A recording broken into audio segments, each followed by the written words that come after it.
Hey guys, welcome back to another video. Today we're going to be looking at Italeri's relatively new F35B Lightning II in 1:48 scale. I've already done the 1:72 scale iteration of this kit, so it'll be interesting to have a look. So anyway, on with the video. I hope you enjoy.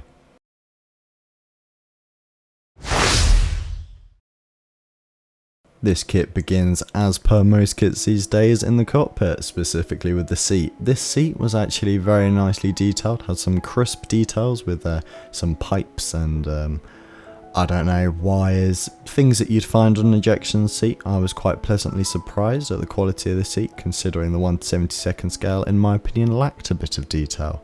So this slotted together like a usual sort of seat. You have your back plate, two side pieces, and then your cushion or body which slips inside of it. A very common way to assemble the seat, but it works, so you can't fault it.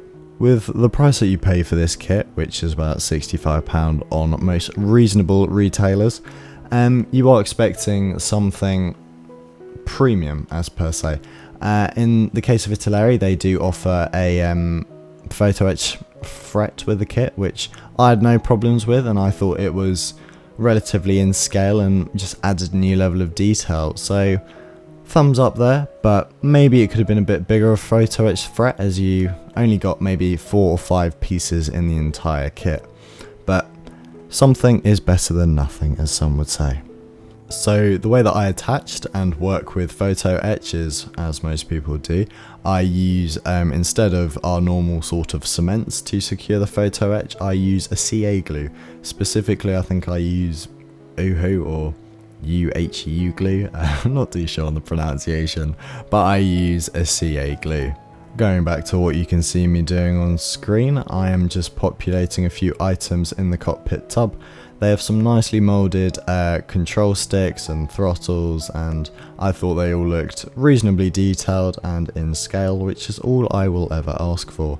I then give it, I don't actually prime it, I just give it a straight up coat of gold grey, and then I'm picking out any of the highlights or pieces in black which need to be picked out. I do this using Vallejo's black paint, and I use a fine tip brush. Up until a couple of videos ago, I had quite a few people point out the horrific state of the brushes that I was using. Since then, I have upgraded my brushes, and I've definitely seen a difference. So I didn't go all out and spend, you know, £30–40 on some brushes. I just got some slightly nicer ones, slightly thinner ones from Hobbycraft for about £10, and it definitely helps in the control and the final result. So maybe it is time sometimes to invest a little bit in your modelling gear. Whilst I've been rambling on about brushes, you've been seeing me use a dry brushing technique on any of the black elements in both the cockpit tub and also the ejection seat. This just highlights some of the raised details and brings another dimension to your modelling. Speaking of bringing more dimensions, I then dabbed small bits of white oil paint onto a couple of the cushions and then blended it in. This is just to give a slightly more worn effect to the seat. So here you can just see me picking out the harness with a lighter grey colour. Wasn't too picky or didn't really use any reference images for this, just kind of went with what looked good and rolled with it. Onto the control panel, here you could see me use the exact same techniques as I'd previously discussed with the gold grey, the dry brushing and the picking out of panels. I then used the kit supplied decal and put it onto the required area, and then to make it look like a screen, I just got some clear varnish and dabbed it on. This gives the effect of a slight bit of reflection and makes it look like a screen rather than a sticker. So really simple little tip to make your models look just that little bit more realistic. Once all dry, it slots into the cockpit bay with no fit issues. You can then see me putting in another piece of photo etch. This time still no issues with the fit or the size or the bending of it, and it is once again secured with CA glue. After that was done, it was time to populate the upper half of the fuselage. The fuselage comes in 2 halves, so I was putting the cockpit tub in along with the ejection seat and a couple of other little items which are shown in the instructions. I couldn't tell you what they are because my knowledge of the F-35 really isn't that good. The engineers over at Italeri definitely did a good job here of making sure that the modeler receives quite a simplistic yet effective way of putting all of these components onto the fuselage. Didn't have too many issues. There was an issue here, however, as you'll see in a second when I put the left side of the back. It isn't really a cowling, but the back of this, there's quite a big seam down the middle. I don't know why this couldn't have been molded as maybe one part.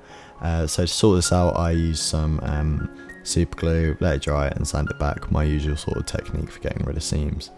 So here you can see me drilling out a couple of holes in preparation for the gun pod, which I was going to be putting onto this F35, but as I will talk about later, I ran into some issues here. But instructions are very clear and tell you exactly where you need to make holes and for what option.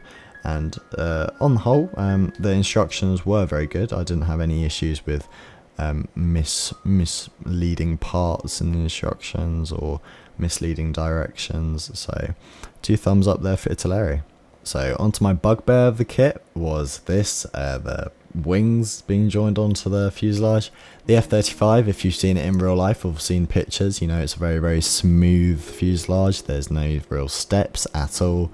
It's just, it looks like a spaceship. And the way that Italeri have designed this kit, or the way that the parts have come out, it results in a huge seam and a huge step. And that, in my opinion, is unacceptable. It did require a lot of work. You can see the sheer amount of super glue that I had to use, and then I started from about a 150 grit and worked all the way up to 1200 and then polished just to try and get it to an alright condition. In the end, I did manage to get it there, and it can be done with relative ease, but you just have to make sure that you've got a good video on the background because you are going to be doing a lot of sanding. So keep that in mind before you pick up this kit. And make sure you have a good mojo beforehand. On to some more positives of the kit. Here you can see me detailing up the weapons bays. I'm just very, very carefully painting each of these little hydraulic lines or electrical lines. Not too sure what they are, but if you know what they are, do tell me.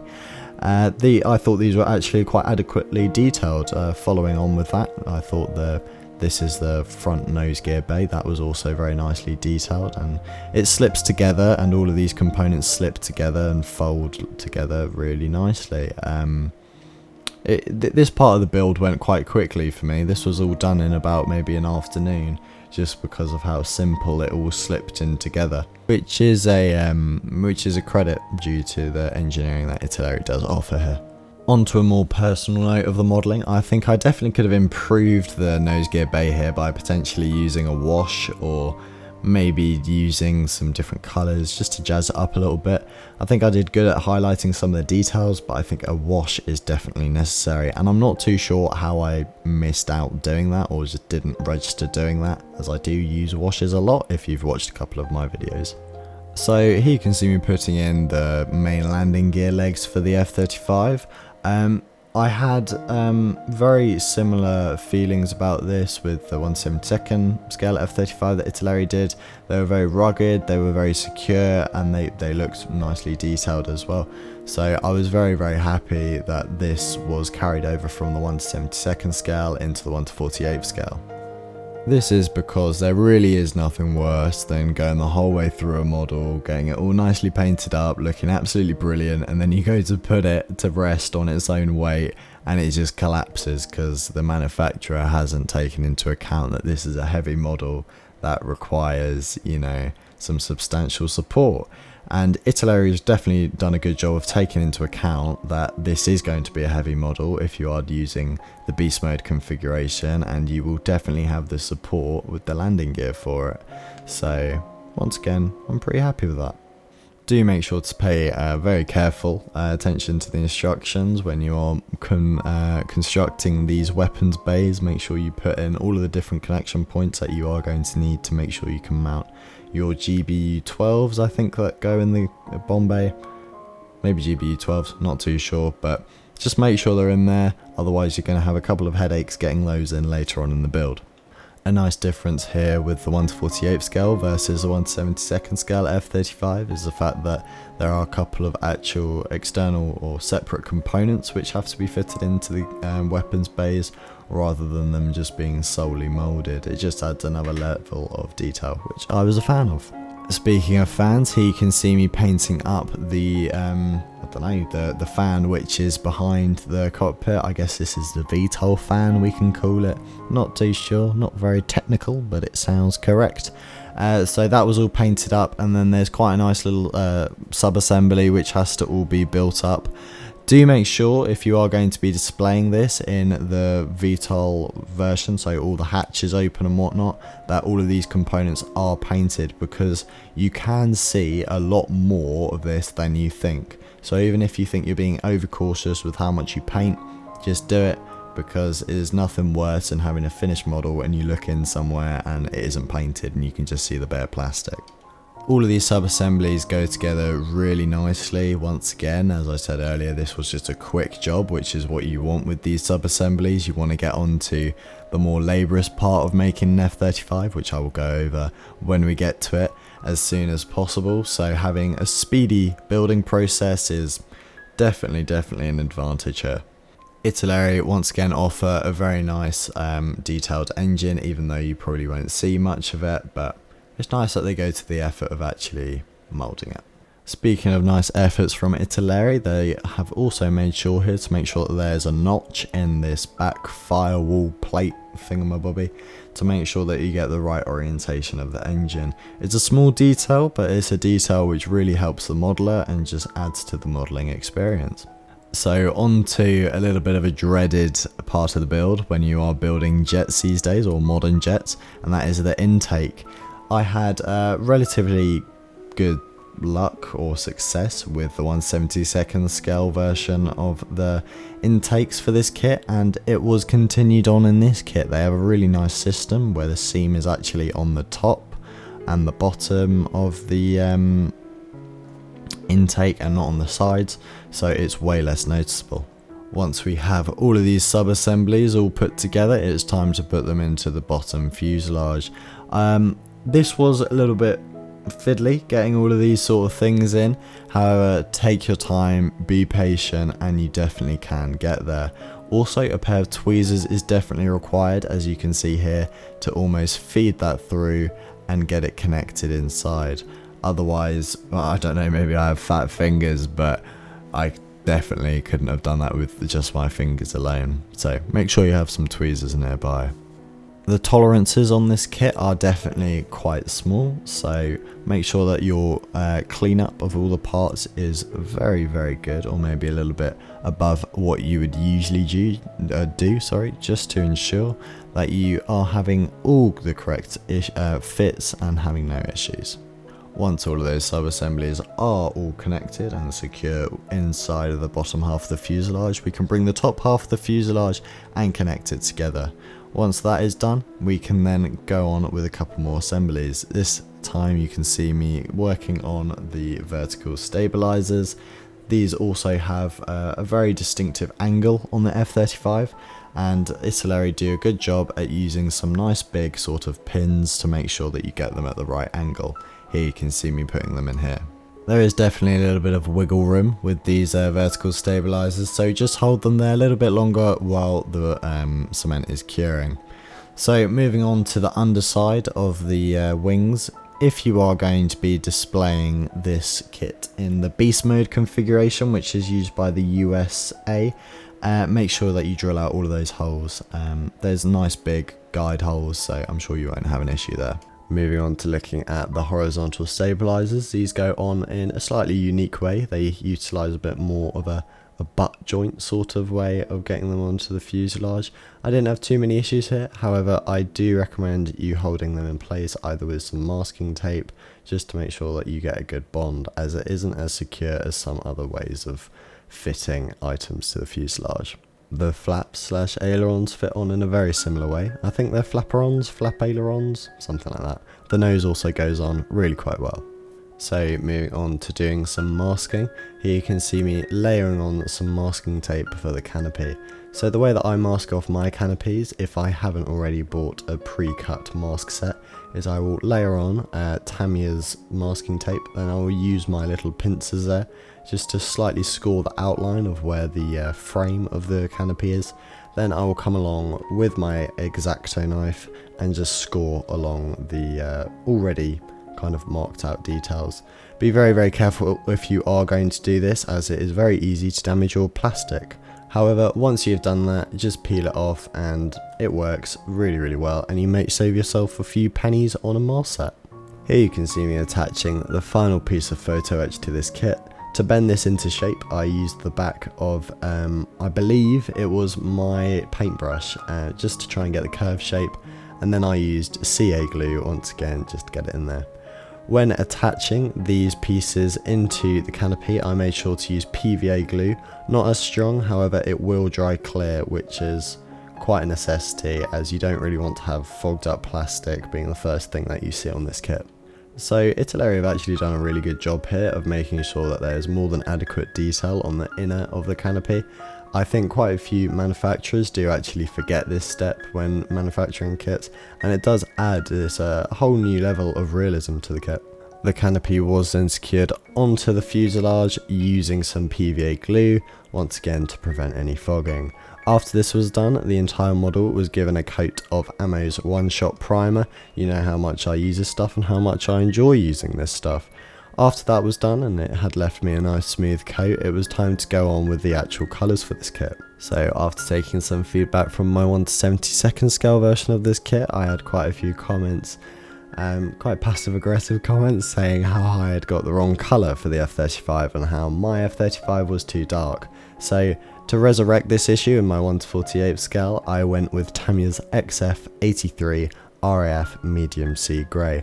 I do think that this is a much better match, or at least a much lighter match to some of the F35s, but as I discussed in the previous video, the F35 grey is such a debated and, you know, confusing topic, as sometimes in different lightings it's a lighter grey, and then you look at it in different lightings and it almost looks black, and it's very confusing. However, I hope that this is the right colour in your opinion. So I opted to get some masks for the ram tape for this kit, as there are no supplied decals, unlike the recently released Tamiya kit which supplies some decals for the ram tape. This one doesn't, so a mask set was necessary. This was applied with no issues at all, everything went on really nicely, and the actual sort of vinyl material didn't pull up any paint, so I was very happy. So I used, as you can see on screen, the DN Models mask kit. It was brilliant and I highly recommend it. Here's what it looked like before I was on to doing all the painting. So when it comes to actually painting on the ram tape, I used Ammo's medium sea grey. I know I used a medium sea grey by Tamiya for the actual base or base colour, main fuselage colour. However, this one just seemed to be a much lighter medium sea grey, and I think it was very fitting. This was the exact colour which I used on my 1/72 scale version, and I liked how it came out, so I thought, why don't I just use it again? So something interesting which I picked up on was how many more masks that there were in the DN Models kit compared to the Edward kit mask set which I used on the 1/72 scale version. I was quite taken back by the sheer amount of panels which Edward had missed out. Maybe it's because it's in 1/72 scale, but still I think there might have been room for improvement there.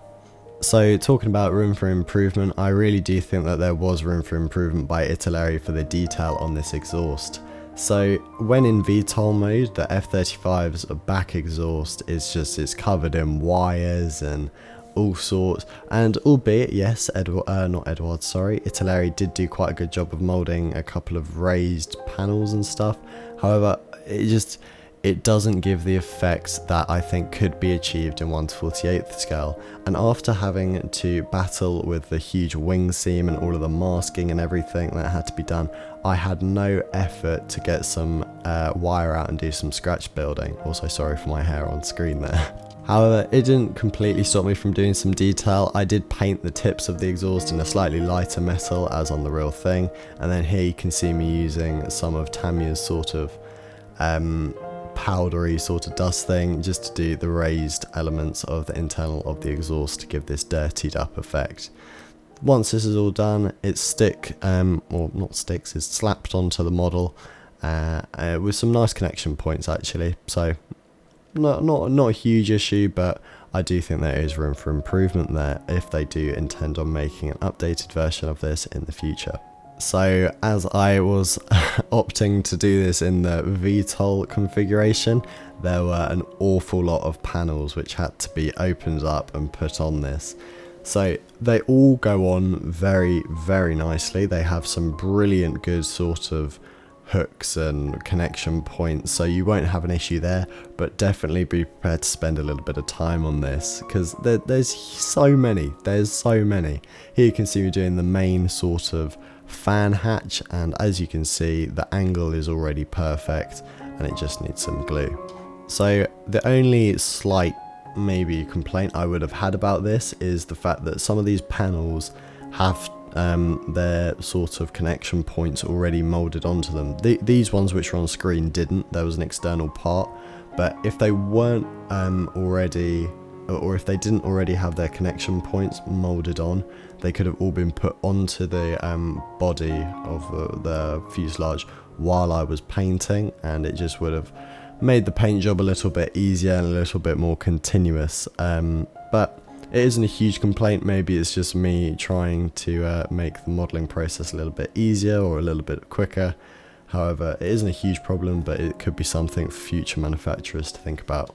As you can see, there is a little bit of work that has to be done on the internals of the weapon bays. However, I do think it's a very good idea if you are getting this kit to display the weapon bays open, just so you don't lose all of that brilliant detail. The gear bay doors follow the exact same standard as the rest of the panels. They have nice connection points and the angles are easy enough to get a hang of. So when I'm putting all of these panels on, I actually opted to use Revol contactor glue. It takes a little bit longer to dry, however it's just much stronger, and as I might be taking this model to the model club or maybe to future competitions, although I really don't think it's competition worthy, it's just good to make sure that you have a little bit more rigidity on these external elements so they don't just get flung off as soon as something brushes past them. So as soon as all of those weapon bays were on, it was time to repeat the masking process that I used on the Canopy, but this time I applied it to the wheels. Exact same way, it's some masking tape, then I scored over and then just cut it out. Really simple technique, doesn't take too long and just prevents you buying or having to buy a mask set. So as I was displaying this in beast mode, there are an awful lot of pylons that have to be put together. These go together in a very usual way which you've seen from every manufacturer ever. However, I'm not complaining. Well, maybe I'm complaining a little bit. I wouldn't have minded if these were all molded in one singular piece. Speaking of having anything molded in one singular piece, I would have loved to have had that with a couple more of the Ordnance on this kit. The AIM 120s and also the AIM 9Xs were almost completely in one piece, with the exception of having to put a couple of fins on. However, I did think I saw a review of a GHW or GWH, one of the two, Grand Wall Hobby, so GWH I think. They have started to actually mold somehow. I'm not too sure how they do it, but they mold the entire missile as one piece, or the entire bomb as one piece, and you just snip it out and sand down the little knob that's on it, which I think it could be a huge selling point for their kits in the future. So all of the Ordnance went on really nicely. There are some nice location points, and I also used, I think I used PVA glue here just so I didn't have any small like leakages with the glue or anything, and it would have all dried nice and clear. So it was then time to make sure that I had the I don't know, this is where I think the laser goes, or the targeting sort of system is in the front of the nose. There wasn't a mask for this, and I thought instead of just masking it off, I will just completely spray paint it. Then I'll use my little cocktail stick thingy, pointy, stabby thing, and just scrape off all the paint. So that was then secured onto the model, and then the entire model was given a nice I think it was 1 or 2 coats of Mr. Hobby's gloss varnish, and then it was on to decaling. I opted for scheme, I think this is scheme C, the Warlords. I'll tell you a little bit about them later, but these decals were actually really nice. They were nice and thin, nice and strong, really nice colours on them. I'm not too sure if they were printed by Cartograph. They seem like Cartograph sort of quality, however I didn't see anything saying that they were Cartograph, but the decals are definitely a highlight for this kit.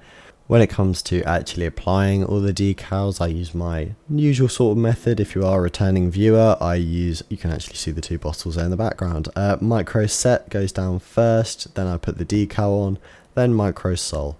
Micro sol is usually applied maybe 5 minutes after I've put the decal down, and then I use a cotton bud just to squeegee out any air bubbles. Then the final bits of Ordnance were put on, then it was given a flat coat, and then the final step was to peel off the canopy mask. The canopy mask did a pretty good job for what it is, but with that, the model was done. So, on to the final photos. So, here they are. Here is my take on Italeri's 1/48 scale F35B Lightning II. I'm quite happy with how this kit turned out. I'd say it is one of my better kits that I've done on the channel, with all of the ram tape, all the masking and whatnot, and how I managed to attack the big step on the wing and whatnot. If I could sum this kit up, I'd say it is challenging but good fun. I think this is definitely aimed for a more experienced modeler, with all of the masking that has to be done on the ram tape and all of the ordnance and weapons bays and whatnot. However, it is a really good bit of fun. So I will leave you to have a little look at the rest of the photos. I'd like to say a big thank you for watching the video. Do leave a like if you enjoyed, have a little comment, tell me what I did wrong, tell me what I did right. I'll make sure to reply to every single comment. So, that's it for today. I'll see you in the next one. Bye bye.